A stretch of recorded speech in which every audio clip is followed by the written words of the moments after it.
Well, we're in our home stretch, and this next chapter in 1 Samuel chapter 8, let's go ahead and turn there. I call these high point chapters. There'll be some theological high point chapters that'll be one of those places that you'll want to kind of know pretty well for midterms or finals or those kinds of things, because these chapters oftentimes will bring in the big questions of the day, and from the vantage point of the theologian and historian who are evaluating what's going on, will make their theological points pretty loud and clear. And that's what we want to observe as we get into the text of 1 Samuel chapter 8. And you remember that I've already made the case from the thesis statement of the author of Judges. We know that he says, well, there was no king in Israel. Everybody was doing whatever they wanted to, or whatever was right in their own eyes. And so I've painted this theological context now, that if you've tracked with me so far, we've got this 400-year period of Israel. They're pretty much illustrating or making the case that God was not king. He was not on the throne. People were doing whatever was right in their own eyes. So it's out of that context that that emerges this next chapter 8, and we need to evaluate what's going on here in this narrative through that lens to be consistent with, I think, what the authors are doing. One more thing that we want to remind ourselves of is with regards to king, with regards to the human institution of kingship. And we looked at this last semester, but for those of you who are new, let's go back to Deuteronomy chapter 17 and remind ourselves again of what Moses taught or prescribed in his instruction on the process for a king. Deuteronomy 17, beginning in verse 14 through 20. Amy, could you read that for us? When you come to the land that the Lord your God is giving you, and you possess it and dwell in it, and then say, I will set a king over you, like all the nations that are around you. You may indeed set a king over you, whom the Lord your God will choose. One from among your brothers you shall set as king over you. You may not put a foreigner over you who is not your brother. Only he must not acquire many horses for himself, or cause the people to return to Egypt in order to acquire many horses, since the Lord has said to you, you shall never return that way again. And he shall not acquire many wives for himself, lest his heart turn away, nor shall he acquire for himself excessive silver and gold. And when he sits on the throne of his kingdom, he shall write for himself in a book a copy of this law approved by the Levitical priests, and it shall be with him, and he shall read it in all the days of his life, that he may learn to fear the Lord his God by keeping all the words of this law and these statutes and doing them. That is, that his heart may not be lifted up above his brothers, that he may not turn aside from the commandment, either to the right or to the left, so that he may continue long in his kingdom, he and his children in Israel. Okay, thanks. This is a hugely important passage with regards to the kingship and what Moses instructed before Israel gets to the promised land, what this picture of kingship should look like. And I want to just make sure we get them all down in simplified form. But number one, what? God chooses, right? He's going to choose the king. Chooses. And then we get into specific details about the quality or the kind of king that Israel should have. The kind of king that God would choose is one, he's not going to be a big fan of the Kentucky Derby. He's not going to be a horse lover, right? Is that what this text is talking about? What does it mean to amass horses? Yeah, you're talking about the chariots of the day, horses, or the idea of building an army. That's really what it means. The amassing of horses is a reference to building a large army. And then we have the reference to amassing of wives. And in that context, when kings would enter into treaties with one another, you've probably heard of this before, there'd oftentimes be an exchange of women as a way of sealing the deal or closing the deal. So this women exchange was a common pagan practice, but not so for Israelites' king. Why? An Israelite king, how many treaty relationships should he be in? Yeah, he's in a covenant relationship. No need to be entering into treaties and covenants with other nations and exchanging women. So I'll just say the reference here to the amassing of women. Really, behind that, just so you know, is this idea an Israelite king doesn't need to be into being so political with regards to entering into treaties and covenants with other pagan nations. Number 4, this is the big one, gold. There's the wealth part. Possibly related to this, and by the way, the army doesn't need to be big. I mean, you're going to have some army, but not an excessively large army, because who's going to win the battles for you if the battles are fought the Lord's way? I just answered the question. The Lord. You don't need a big army. And there's been examples of that in Israelite history already to show and demonstrate that. Gideon, for example, and some of those things. And then gold, amassing gold. Probably the excessiveness of gold is related to how do you get the gold typically? Plunder is one way, or taxing your people is the other way. Building wealth on the backs of the poor and the needy in your community. Yeah? Yes, guess who's going to rail against that through a prophetic megaphone? You know, the prophet Amos is going to be one who rails against the injustice of his day and largely against the wealthy of his day, which at the time Israel was a wealthy nation, taking advantage and building their wealth on the backs of the poor and the innocent and the needy in the community. That's what Amos talks about. All right, so all of these things. And then number 5, the big one for the king, what he should be about doing personally, right? What is that? What? Studying the Torah. I'll just write down the word Torah, which means the instruction of Moses. And I like the idea, this is a picture that if anybody in the community of faith should want to look to see what it looks like to be a faithful covenant citizen, heart with feet, it should be the king. The king needs to be that walking billboard and walk this way as a model for his people. And this is all of the prescription of the king that Moses lays out. All right, so on that backdrop, let's turn to chapter 8. And let's start looking at this chapter a little bit. And I might read this one just because I'm looking for certain things. So I know when instead of just interrupting one of you reading, I'll just interrupt myself. All right, so it's often been a question of mine. What did Samuel do wrong with his sons, right? Well, let's start with verse 1. And it came about when Samuel was old and he appointed his sons judges over Israel. And the name of his firstborn was Joel, verse 2. And then the name of his second, Abijah. And they were judging in Beersheba. His sons, however, did not walk in his ways, but turned aside after dishonest gain and took bribes and perverted justice. Ouch! You know, even Samuel is presented warts and all. I say warts and all just because the interesting thing about any of the biblical authors, they present, individuals of great faith and trust in the Lord, but sometimes with the warts too. We'll see that as we move ahead.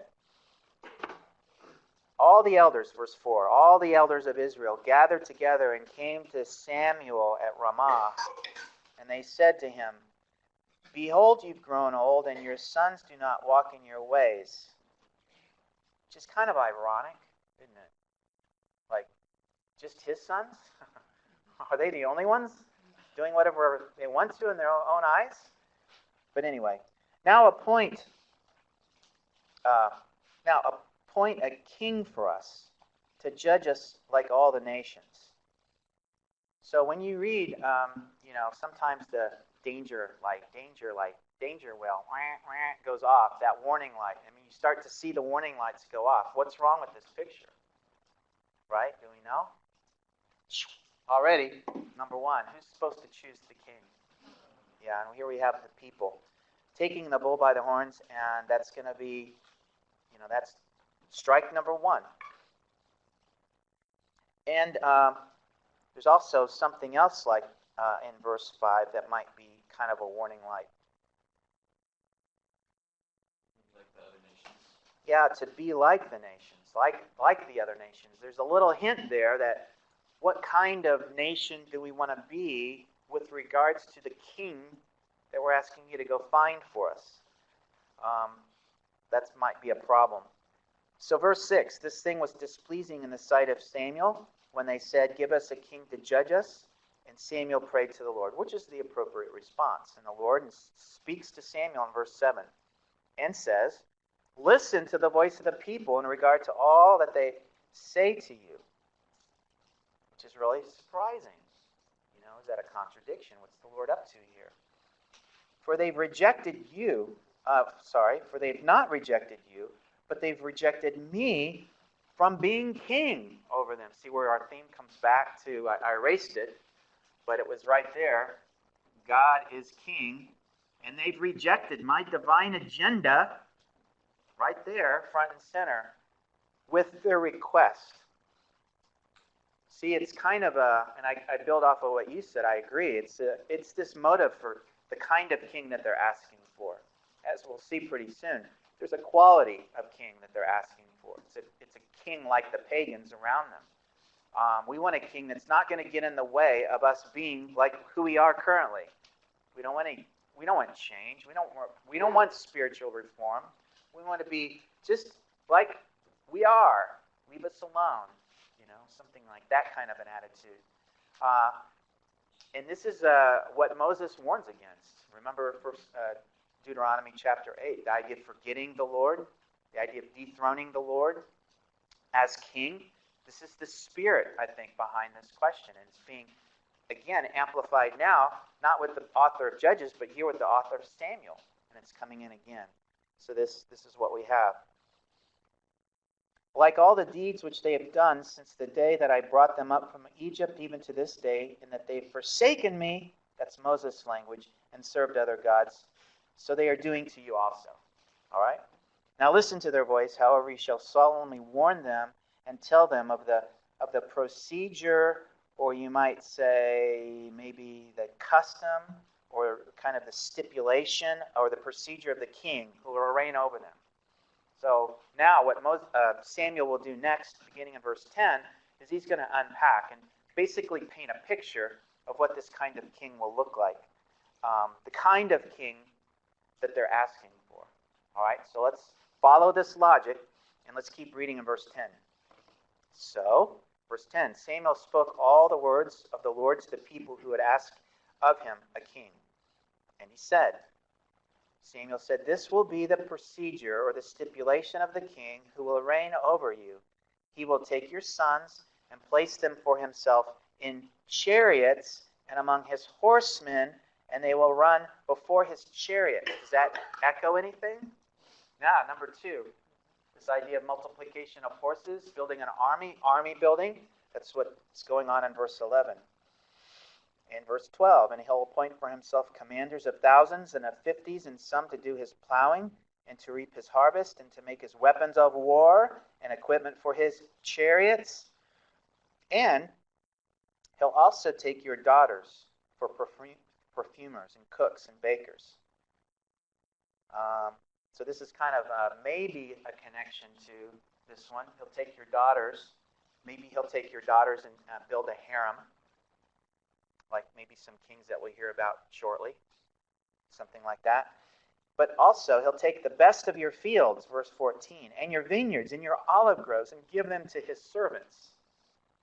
So he'll take the best and give to, that's taxation. So we're getting into a little bit of this wealth building. Number 4, verse 15 seals the deal on that idea. He'll take a tenth of your seed and a tenth of your vineyards and give to his officers and to his servants. And you will take your male servants and your female servants and your best and your young men and your donkeys and use them for his work.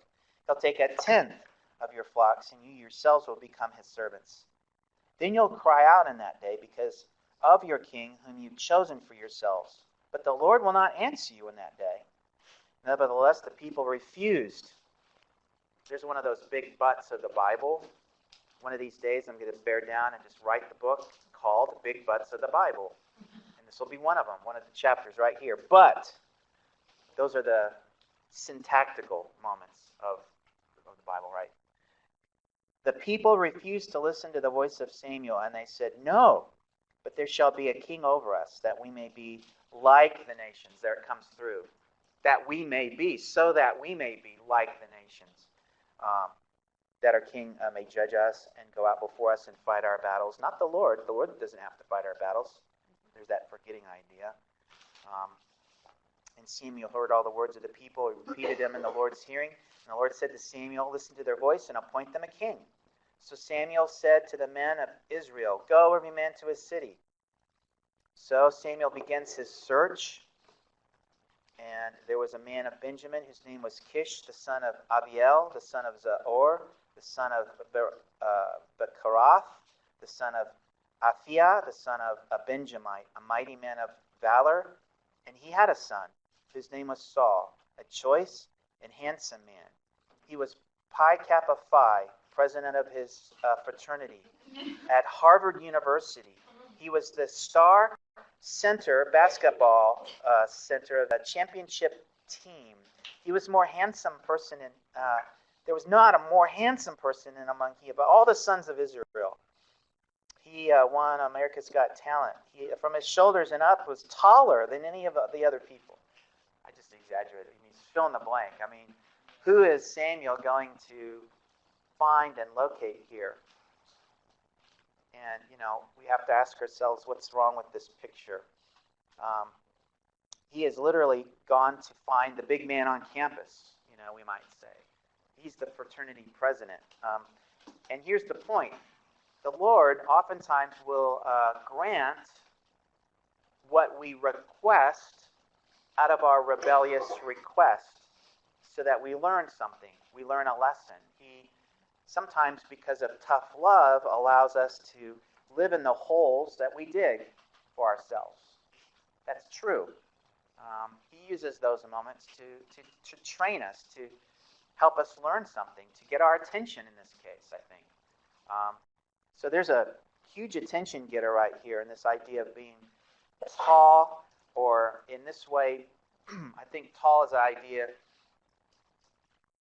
can have kind of a couple different meanings or nuances, but Saul, as we'll see, is not going to be the appropriate king for this time. And I've got this picture. Israel's choice of a king. What happens when you put the wrong person in charge of the right position? Putting a 650-pound person in charge of running your gourmet cupcake shop, for example, or something. This is this guy, not to make fun of Mike, but he is 645 pounds and was very popular at belly flop contests in his day. But Deuteronomy 17, what kind of king was Israel supposed to have? Not this kind of king, but we've got the kind of king who will not replace this king as king. See, that's the kind of king Israel was supposed to have. Not the king that would interrupt the fact of God himself being king over his people. All right, so we've got this problem. This is a request for out of their syncretism, an ongoing request out of rebellion.